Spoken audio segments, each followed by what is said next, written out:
Okay, let's get started, Rabbi Isai. Today's daf is daf Mem Hey Amud Aleph, and I believe you saw the Mishnah yesterday. Would I be correct in making that assumption? Yes. Okay.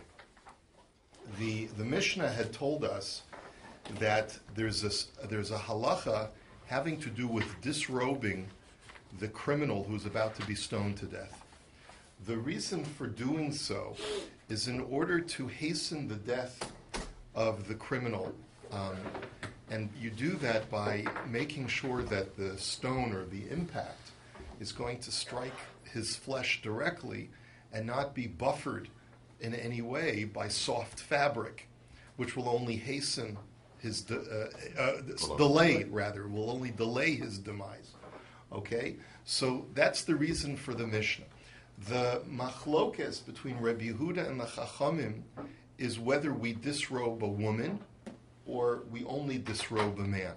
Rabbi Yehuda says we disrobe both a man and a woman, but with a woman we have to, and both of them we have to cover their private parts, but a woman we cover more the front and the back, and the man we only cover the front. But the Chachamim disagree, and they say that a woman is never disrobed when she's being executed, even though she's a criminal. So let's take a look at an elaboration of this brisa. Tanu Rabbanan, Ha'ish mechasen oso perek echad milafanav, v'isha shnei prakim bein milafaneha bein mila'achareha, mipnei shekula erva, divrei Rabbi Yehuda. So the brisa first quotes Rabbi Yehuda's sheet, and it says that when we cover a man with a minimal amount of covering in order to cover his private parts, we only cover him with one cloth in the front, and a woman we cover with two cloths. And we also, the way I'm understanding it, is that we cover both her breasts and her private parts, and we cover her backside as well. And the reason is that she needs more covering is because more of a woman's body is considered to be what we call erva, which is the nakedness of a person's body. B'chachamim omrim ha'ish niskal arum ve'ein ha'isha niskeles aruma. And the chachamim, like in our Mishnah, say that a woman is never disrobed when she is being executed. So that's the end of the brisa. My tamayu derabban. What's the chachamim's reasoning? Omar kra v'ragemu oso. The Torah says in these two extraneous words, they shall stone him. Now, my osa, what is that word him? What is it coming to exclude? Ilema oso v'lo osa v'aksiva hotseisa isha hu oso isha hayi. You can't tell me that the Torah only limits stoning as a capital punishment to men and not to women, because the Torah says explicitly that both men and women are subject to death by stoning. So ella my oso below ksuso, ha-osa b'ksusa. So it must be, this is the reasoning of the Chachamim, that when a woman is being excluded, she's not being excluded from stoning, she's being excluded from disrobing at the time of stoning. But she is still stoned, but just with her clothes. So Rabbi Yehuda Omer, oso below ksuso, lo shna ish v'lo shna isha. And Rabbi Yehuda says no. The word oso is not him versus her, because oso implies both men and women, once the Torah says that men and women are included in stoning. And all it means, like Rashi speaks out to say, is that you only stone the human, but not the human's clothing. And that's what it's coming to exclude. And that teaches me that both men and women are disrobed before they are stoned. Lememra de rabbanon chayshi liherhura v'Rebbi Yehuda lo chayish liherhura v'ha'ibcha shaman lahu. So now the Gemara raises a question that is a natural outgrowth of this. It seems that the basis for this difference of opinion between the Chachamim and Rabbi Yehuda is based not only on the psukim, but based upon a svara. The svara is that according to the Chachamim, we don't want a woman to be disrobed publicly because it'll arouse certain thoughts in male onlookers. And Rabbi Yehuda seems to be not concerned about that, and he says, no, a woman can be disrobed publicly if she's being disgraced in the process. And that's not a problem of Hirhur. But the problem is that these two sages, the Rabbanan and Rabbi Yehuda, have the exact opposite position in another context in the laws of Sota. Ditnan hakohen oches bivgadeha im nikru vim nifru nifru ad shemegala es liba v'soser esara.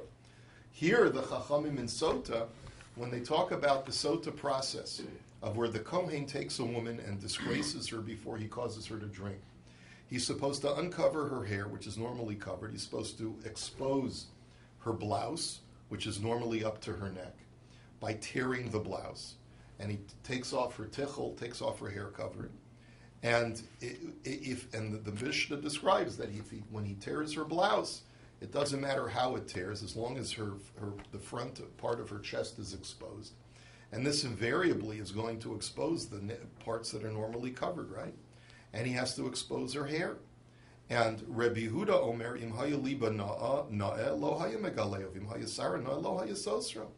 And Rabbi Yehuda takes objection to that. He says, listen, if a woman is attractive, so that by uncovering her hair or tearing her blouse, you're going to be doing something provocative, so then you're not allowed to do it.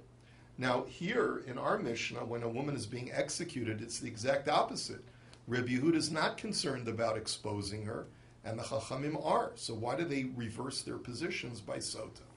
Amar Rabba, Hasam hainu taima shematetzim based in Zakah v'yizkaru ba pirchei kahuna hacha hamiktala. So Rabba only answers half of the question. He answers why Rabbi Yehuda is not soser himself. When Rabbi Yehuda is concerned about exposing a sota, it's because what happens if she drinks the sota water and she's taka innocent, right? So then she'll be able to go home.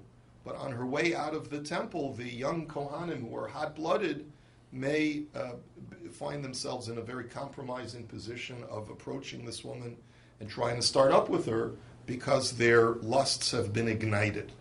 And that's what we're concerned with. But we don't have those concerns when a woman is being executed, because once she's exposed, she's immediately afterwards executed. No one can start up with a corpse. So, v'chitema asili iskaruye ba'achranaisa amar rabba gemiri and yetzer harasholed el b'mishain of rose. And maybe you'll argue that even though she's being executed, but still their lust has been, the onlooker's lust has been ignited, and they'll want to start up with another woman. The Gemara says, no, that far we're not concerned with the Torah, because our tradition is that when a man's lusts are ignited by seeing an exposed woman, it's only towards that woman that his lusts have been exposed or ignited, but not for other women. Now, of course, that's psychologically, I'm not sure how accurate that is, but I guess what the Gemara is trying to point out is that we don't have to be concerned to that degree, that just because his lusts have been ignited for one woman, his lusts will be ignited for all women. Harold? What's the last time that they can wave the flag and come back to beit-din again? This is already beyond the point of no return. I think it seems that was discussed already, but this seems to be beyond. This is within Dalet Amos. So it's over. They can't wave the flag anymore. Game over. Yeah, it seems that way. Okay, Omar Rava, the Rebbe Yehuda, but it could be, I don't remember offhand whether the Gemara is going to qualify that, maybe at some point later on, I don't know. She can be Zakai just like with the Sota. Still. Right, so you'd have to say, you're right. Or it could be that we're not worried about that, that's extremely unlikely. Omar Rava, the Rebbe Yehuda kasha, the Rabbanan lo kasha. So Rava takes objection. Rabbi, you've only answered half the question. You've explained why Rebbe Yehuda is not contradicting himself. But why aren't the Chachamim contradicting themselves? In our Mishnah, the Chachamim say a woman is never exposed publicly, and yet in Sota they have no problem with it. So how do you explain that? So Ella Amar Rava, the Rebbe Yehuda lo kasha kiddushanim. So Rava says the whole answer is like this. Rebbe Yehuda is not contradicting himself as we explained, because one is where she's going to die immediately after exposure, so we're not worried about lusts being ignited. Whereas by Sota, we have that concern. The Rabbanan nami lo kasha amar krav v'no seru kol hanoshim v'lo sa'asena kiz maschena. It says in Sefer Yechezkel that when lewd women are punished publicly, this will teach other women to not repeat their activities. And that's the reason why by a sota, it is necessary to publicly shame her to act as a deterrent for other women to act like a sota. And even though she may be innocent, but she's still guilty of one thing at least. We know that if a woman is brought to the Kohen by her husband, she at least has done a lewd act of secluding herself with a man who's not her husband. Whether she actually committed adultery or not, the water will test. But at least she secluded herself, and therefore she deserves to be humiliated publicly. But hacha ein lecha yisur gadol mizeh.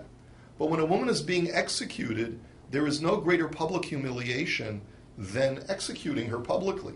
And so therefore no further humiliation is necessary by exposing her. And maybe your argument will be, well, if we want to humiliate criminals, lewd women, let's do both. Let's both execute her and expose her before we execute her. Amar Rav Nachman, Amar Rabbi Baravu, Amar Kra, v'ahavta l'reacha kamocha, bror lo misi yafe. So to that, Rav Nachman quotes a halacha that the Torah says you shall love your neighbor as yourself. And part of that is that even when a person's a convicted criminal is about to be executed, make sure that they are executed in the most compassionate way, that in the most sensitive way. You seem to have this internal contradiction, this whole discussion. The havamina for disrobing is to make the death easier. Yes. Now he's saying the havamina for disrobing is shame. And now you want to, and then it says, well, you want to choose a good death.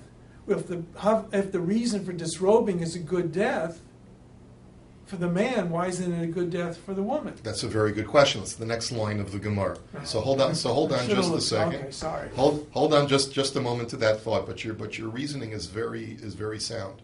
But the point that the Gemara is making at this point is that if we're trying to create a public deterrence to criminality, the fact that you're executing her is all that you need. You want to add on to it, but you have to put the brakes on that because of a counter concern, a conflicting concern, which is you have to be sensitive when you execute someone. It's bad enough that she's being executed. You don't want to add to that by humiliating her. But Leimed Rav Nachman Tanoihi. So then it seems like this is a machlokas Tanoim, because if Rabbi Yehuda is prepared to expose her publicly, to shame her, so then he must not hold a v'ahavta l'reacha kamocha. So the Gemara says, lo. Kuli alma islahu de Rav Nachman v'acha b'hakam iflagi. Mar savar bizyone de inish adifu le'tfei minicha de gufei, umar savar nicha de gufei adif mi bizyone. This goes back to Rabbi Berman's point, that the issue is you have two conflicting issues.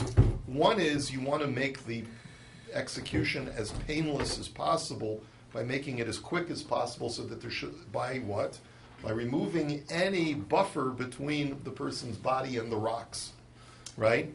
On the other hand, you don't want to publicly humiliate. So these are two conflicts. And the machlokas, therefore, between the Chachamim and Rabbi Yehuda is, which would a person prefer, as far as v'ahavta l'reacha kamocha, which is more compassionate?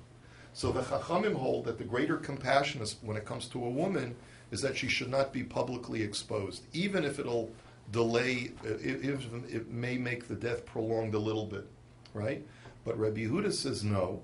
Even a woman would prefer to have a quick death, even if it means that she has to be temporarily exposed. How public were these? It was like a public hanging. Like the whole town come out to see this. It's not so clear, at least not from here, exactly who was invited to the execution. You see those movies about the French Revolution, where they had the guillotine in the town square, and everyone was like the Inquisition. It was like a spectator sport, right? Wasn't the whole company says doesn't mean everybody was there? Right? I don't know whether I think clearly from the context that we're getting from this Gemara, the point of having people present was to learn, to take musar, and learn that this is what happens to a criminal who violates the Torah. So it certainly didn't have that Mardi Gras kind of environment like you see, from the times of the French Revolution.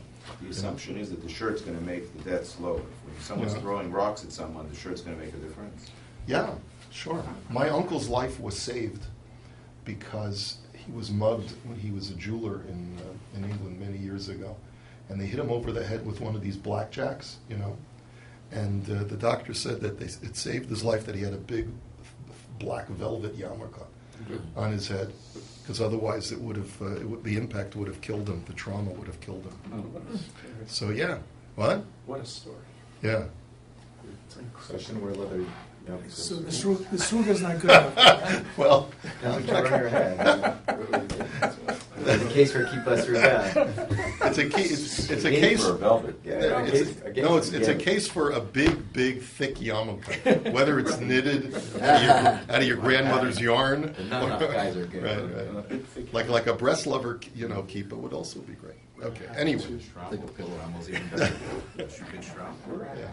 Okay. Next mission. They would steal the straw one. That's the joke after. If they knew. Okay. The one who's jewelry. Beis haskila haya gavoa shtei komos. Echad min ha'idim dochva al masnav nepach al liba hodcha al masnav v'imeis ba yatsa.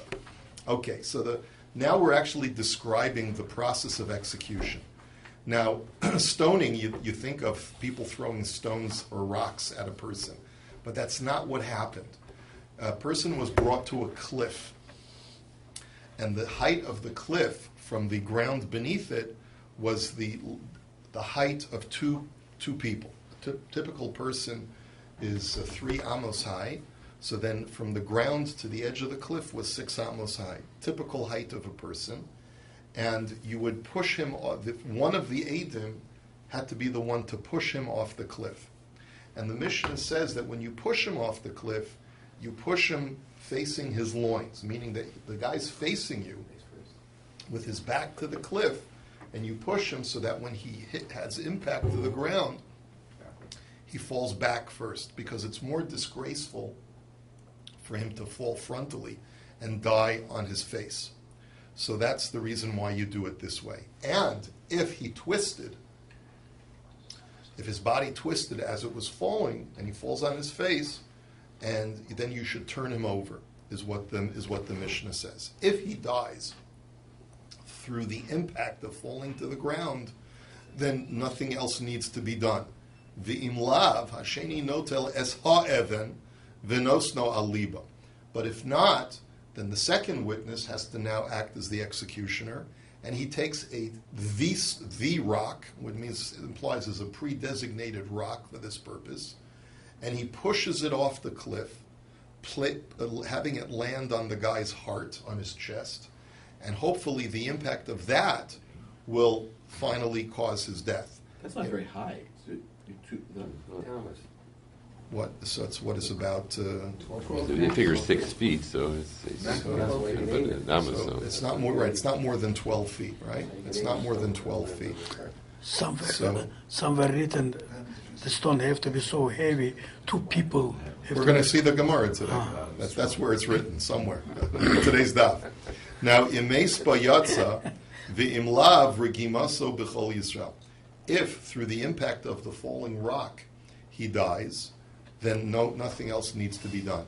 But if he's still alive after these 2 processes, then everyone picks up rocks and throws them on the person until he dies. Shenemar, yad ha'idim tihi avover yishana lahamiso v'yad kol ha'am ba'acharona. And this is based on the pasuk. The Torah says that the witnesses have to be the first to cast the stones, and then only afterwards the rest of the nation. The Gemara now says, Tana v'koma shalo harekan shalosh. So the Brisa says that when we want to gauge the distance from the guy's head to the ground, it's really 3 lengths of a human body, because you take the top of his head, top of his head is 3 amos off the ground, so he's going to fall head first by being pushed off the cliff. From his head to the ground will be the height of 3 humans, of three people. So the question is, why do you need such a high falling place? Your question, someone just asked the question, it's not very high. The Gemara's question is, why do you need it so high? Because uriminhu ma bor shuhu kidei lohamis asar tzvachim av kol kidei lohamis asar tzvachim. The Gemara in Bava Kama is talking about why the Torah uses the term bor, because there are many other kinds of holes in the ground or recesses in the ground. The word bor implies something that's 10 tfachim deep, where an animal can be killed if it falls for that distance of 10 tfachim. Now, 10 tfachim is only about 40 inches. right? That's all you need to kill an animal. The presumption is that you don't need that much more to kill a human being either. So why do you need such a high falling place? Amar Rav Nachman, Amar Rabbi Bar Avua, Amar Krav, V'ahavta l'reyecha kamocha bror lo misa yafa. Same answer as before from Rav Nachman. Be compassionate when you execute him. If he falls from a lower altitude, so a lower cliff, then it may take longer for him to die. You want him to die more quickly through a stronger impact. So the Gemara says, "Yihachi lig behit fei." The Gemara says, well, by that argument, so then make it even higher. Let him fall off a skyscraper. So the Gemara answers, "Mishum deminva." The answer is because if you were to fall from a higher altitude, his body would splat on the ground, and it would dismember the body and make the body be damaged. And you're not supposed to do nivel hames. You're not supposed to create a dismembering of the body or a mutilation of the body in any way. Okay, echad min ha'id. So you have this balance. On the one hand, you need it high enough so that the impact will be enough to kill him, but you don't want it too high to in any way mutilate the corpse. Okay, echad min ha'idim dochbo. One of the witnesses has to push him. Tanu rabbanon minayin shebidichia. How do you know that the misa of skila is by pushing him off a cliff? Tamalom or yaro. So it's based on a pasuk by Har Sinai. The Torah says no one may approach Har Sinai at the time of the Ten Commandments, and if they do, it says sakol yisakel o yaro yiyareh. He shall be stoned or he shall be pushed. And so from that word pushed, you see that that's part of the misa skila. So uminayin should be skila, and how do you know that skila is accompanying that? Tamalomar sakol, because it says he shall be stoned or pushed. Uminayin should be skila uvidichia, and how do you know that both? Tamalomar sakol yisakel o yaro yiyore. So the Torah says that it has both components, sakol yisakel and yaro yiyore. Even though normally o means either or, but we'll see at this point, since both verbs are used, it implies that you're supposed to use both. What does yaro mean? To be pushed or shot. Yoro is to be yore, is to shoot like an arrow. So it means you push him. So uminayin she'imes b'dechia yatsa. And how do you know that if once he's pushed off the cliff and he dies, you don't have to do anything more? You might have thought that even though he's dead, you still have to pelt him with stones. No. So how do you know? Tamalomar, o yoro yiyore, because it says or. So either one is sufficient in order, as long as he dies. And minayin sha'af l'doros came. And how do you know that this applies for all future generations? Tamalomar, sakol yisakel. Torah uses the future tense in a double language to tell me that it applies for the future and not just for that moment. So there's a guy at the bottom. As soon as it happens, somebody's down there going to confirm his death, so they can shout up to the other people. Presumably so. Yeah. Correct. V'im lav ein hasheni notel seven. If he didn't die, then the second witness takes a big rock and throws it on him. Notel v'hatanya Reb Shimon ben Elazar Omer Evan Haisa Sham Masui Shnei Bnei Adam Notlo v'Nosnal Libo Emes Bayatza. But how can you tell me that the second witness picks up this rock? This brisa says, like Alex just said, he said he learned that before, that this rock was so heavy that you needed two people to pick it up. So how could Alex could do it, but no one else would be able to do it, right? So how can one witness pick it up and throw it on him? So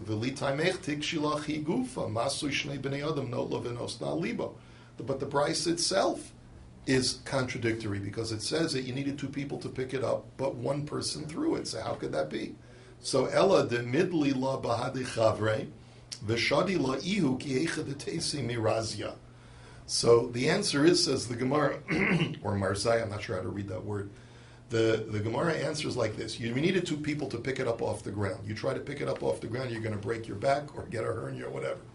But once two people have picked it up, the other person who's not the witness releases it into the hands of the witness, and then he thrusts it down off the cliff with great force. And the reason for doing that is because he wanted to be with as much impact as possible. If two people are holding something and they throw it, it's not going to be with enough impact or precision. So that's why two people pick it up and one person throws it down. Next, vimlav regimaso chulei, and if not, everyone stones him. V'hatanya me'olam lo shana ba'adam. But one second, isn't there a brisa that says that it was never necessary after the guy was pushed off the cliff to do anything additional? We never have historically an account of where someone didn't die from falling off the cliff. So the Gemara says, Mi kamina da'avid, di mitzrich kamin. You're right. All the Mishnah is telling you is that if, in theory, he didn't die, then this is what you would do next. But we're not saying that it was done. It could be that it was never done. Amar Mar, Evan Haisa v'chulei. Let's go back to that part of the Mishnah that says that there was this stone that was designated for throwing on top of the criminal. V'hatanya echas evan sheniskal ba v'echas eitz shenisla alav v'echad saif shenerag bo v'echad suda shenechnak bo kula nikbar and imo. But how can that be that there was a pre-designated rock? If we have another brisa that says that whatever instrument was used to execute the criminal is supposed to be buried with him.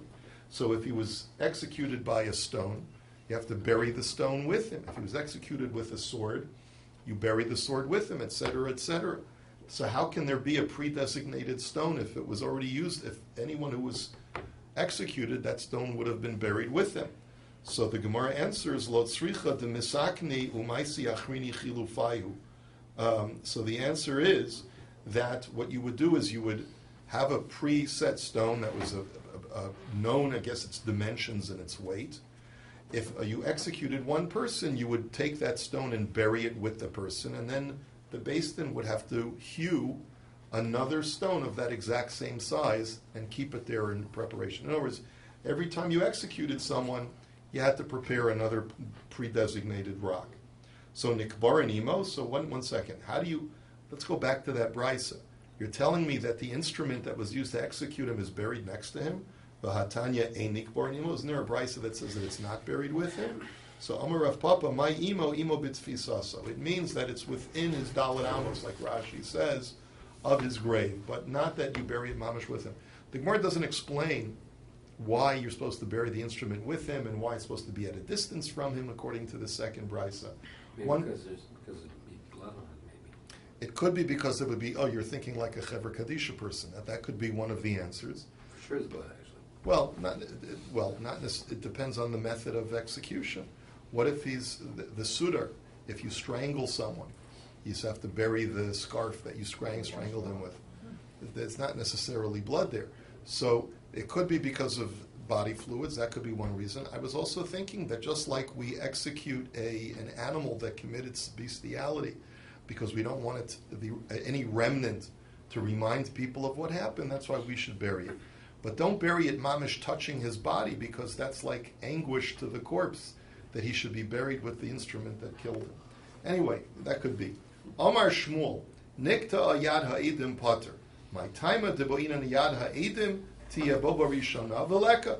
So if one of the witnesses is an amputee, so you cannot stone the criminal to death. You cannot execute him. He basically goes free, because the Torah says that the witness must cast the first stone with his hand.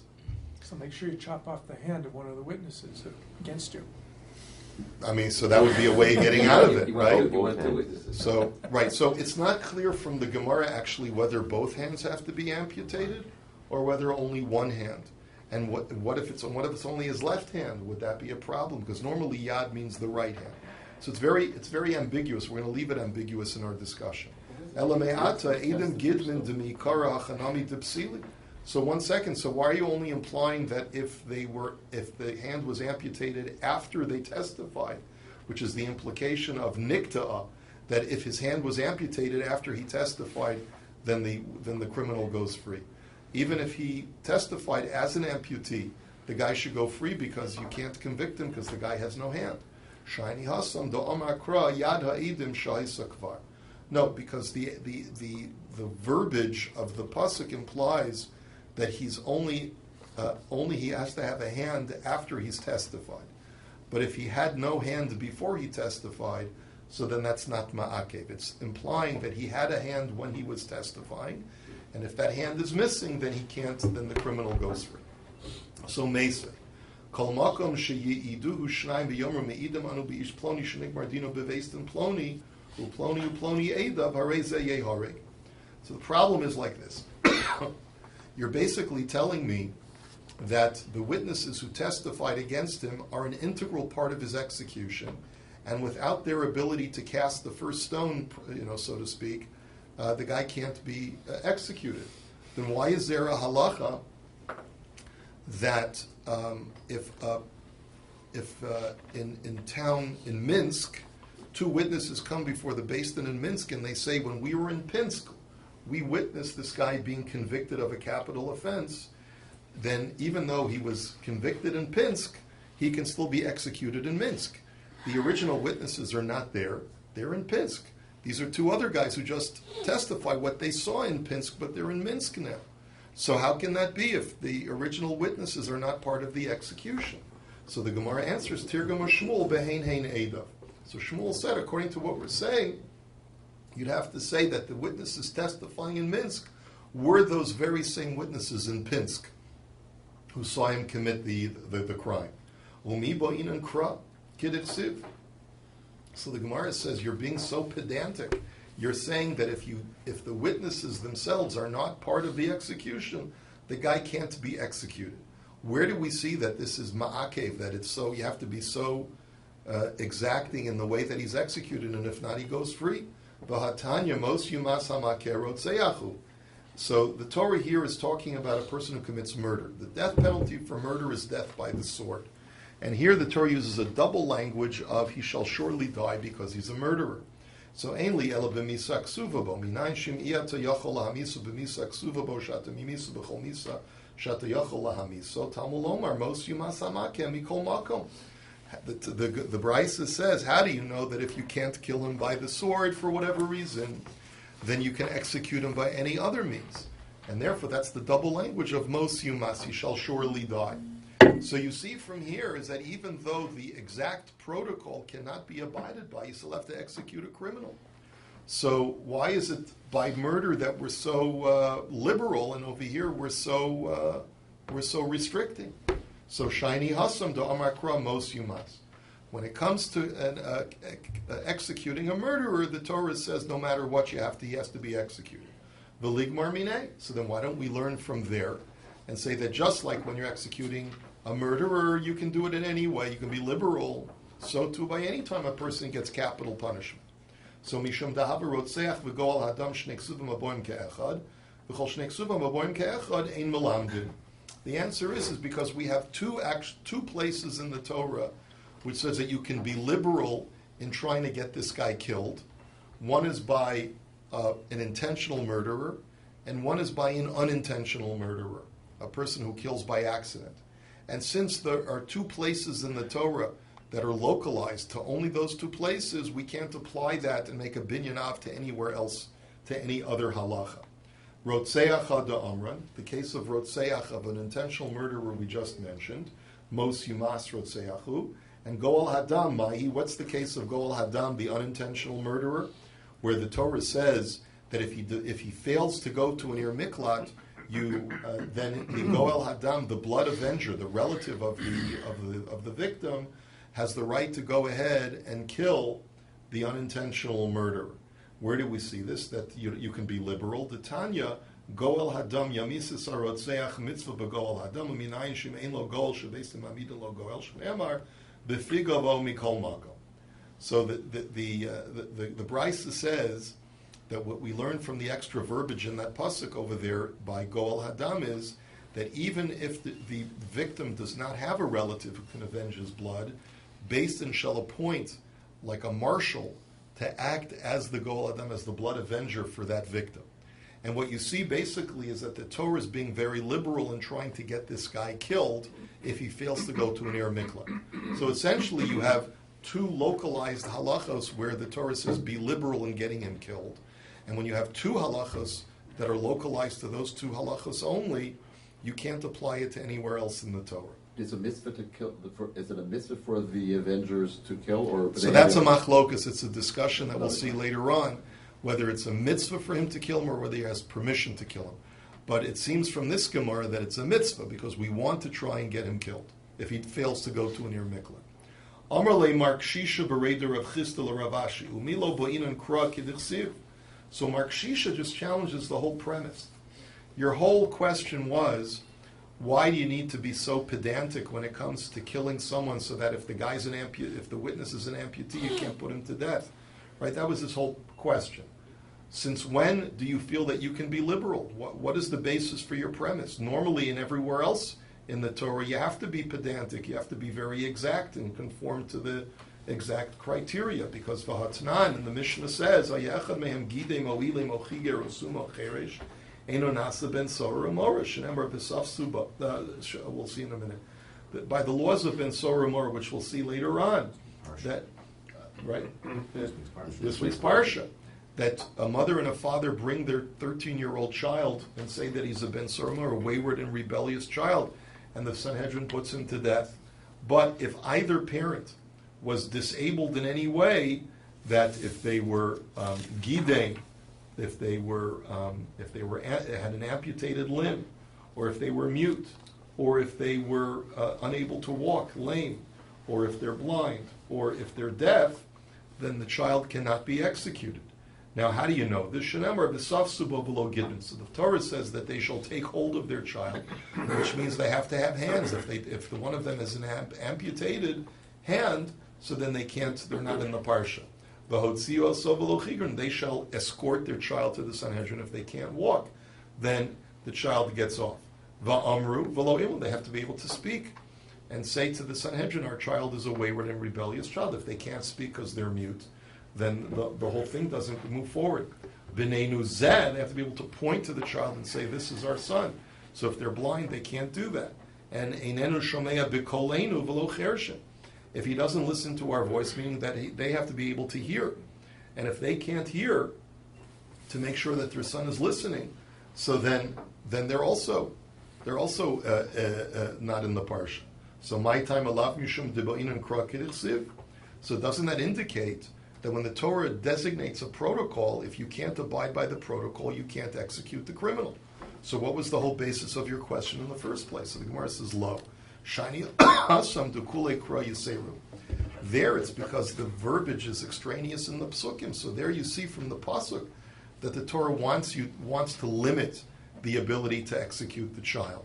But in a regular case of execution through skila, you don't have that kind of limiting text, and that's why we presumed initially that even if one of them was amputated, you could still go ahead with the execution. Tashma, ein la rechov, ein naases ir hanidachas divrei Rabbi Yishmael, Rabbi Akiva omer ein la rechov, osin la rechov. So we have a machlokus by an ir hanidachas, which is a whole city that is idolatrous and is burned to the ground. So the Torah says you're supposed to take all the spoils and bring them into the city street. What if the city is so small that it doesn't have a main street?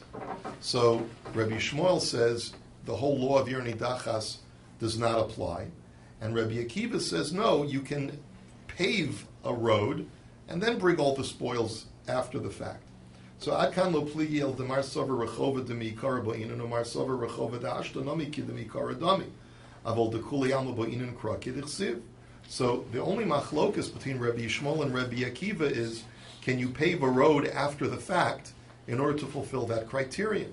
But both seem to agree that if you don't have those criteria fulfilled of the exact protocol of the pasuk, then you can't make it into an ir nidacha. So once again, you see that when the Torah sets forth a protocol, if you can't fulfill that protocol, you can't carry out capital punishment. And why then did you have a premise to say otherwise? So the Gemara answers Tanoi. So it's actually a machlokas Tanoi.